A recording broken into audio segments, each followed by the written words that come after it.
दिनै आइफवालि picnic spot बे picnic स्पटआव दिनै जोङो मोनथामसो आयदा लानानै जोङो प्रग्राम खालामदोंमोन। बेनो जादों जाहैबाय निउ इयार फालिनाय आरो बेजों लोगोसे जोंनि माखासे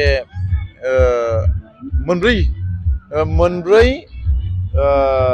समष्टिनि दैदेनगिरि बिथांमोनखौ आङो लिंहरनानै बेवहाय माखासे मिटिं सावरायनाय जादों।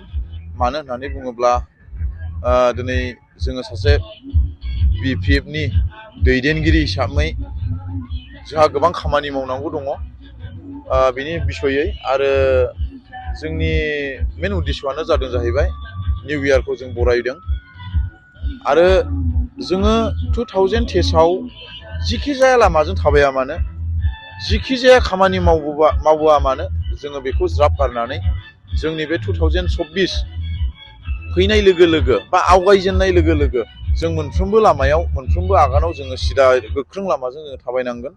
मानो होननानै बुङोब्ला फुराना जि मावनाय बेखौ जोङो ज्राब गारनानै आरो जि बे प्रग्राम लादों बे प्रग्रामनि मेन सेकेन्ड उद्देश्यआनो जादों जाहैबाय जोंनि दैदेनगिरिफ्रा गोबां मावनांगौ खामानि दङ।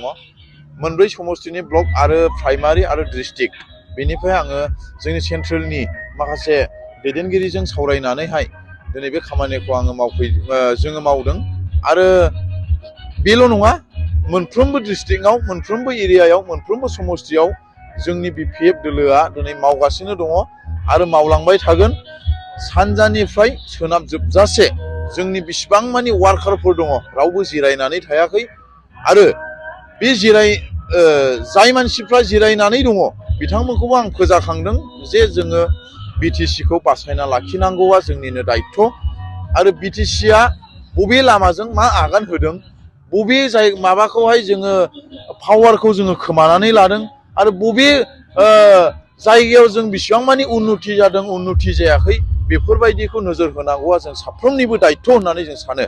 मानो होननानै बुङोब्ला दिनै जोंनि मेन लिडार जोंनि दैदेनगिरि सार खाम्फा आरो हाग्रामा सार बिथांमोना दिनै ओरैबायदि खस्थ' खालामगासिनो दङ जों जाथिखौ बासायनो थाखाय बा जोंनि BTCखौ बासायनो थाखाय बिथांमोननि खस्थ'खौ दिनै जोङो नुयोब्ला बिथांमोननि खस्थ'खौ दिनै जोङो गोसोखांहरोब्ला दिनै जोङो उन्दुनो हायि बायदि जोङो दिनै गोसोखाङो आरो दुखु मोनो। दिनै जोङो सासे लिडारखौल' बा सानै लिडारखौल' बा साथाम लिडारखौल' जोङो दिनै नायनानै थायोब्ला जानाय नङा। रायजोफोरा जा आइ आफा बिदा फंबाय गासैखौबो आं बेखौनो खावलायदों जोङो साफ्रोमबो जोङो साफ्रोमबो जोङो मावनांगोन जाहाथे आंबो सासे खाम्फा आंबो सासे हाग्रामा होननानै दिनै जोङो बयबो ओंखारनांगोन। दिनै जोङो साफ्रोमखौबो आं बेखौनो खावलायदों आरो बेखौनो आङो बुंदों जों साफ्रोमबो ओंखारगासिनो दङ आरो ओंखारलांबाय थागोन आरो जोंनि जि मावनांगौ खामानि बे खामानिखौ जों माब्लाबो फावसया आरो जोंखौ फावसयहोनोबो हानाय नङा। बेखौ आं बुंनानै आंनि नैबे पिकनिक स्पट जि गोदान बोसोर बे गोदान बोसोरखौ बरायनायजों लोगोसे आरो जोंनि माखासे सावरायनाय जि प्रग्राम बे प्रग्रामखौ लानानै आङो बेयाव दोनथ'नाय जाबाय। नोंथाङा गावनि फेभरेट श' नायनायाव स्ल' इन्टारनेट स्पिडनि थाखाय बानायफैबाय नामा? गोजोननि नोगोर क'क्राझाराव नोंथांमोननि थाखाय आर'नाइ टेक्न'लजिसआ लाबोदों high speed fibre optic broadband plans.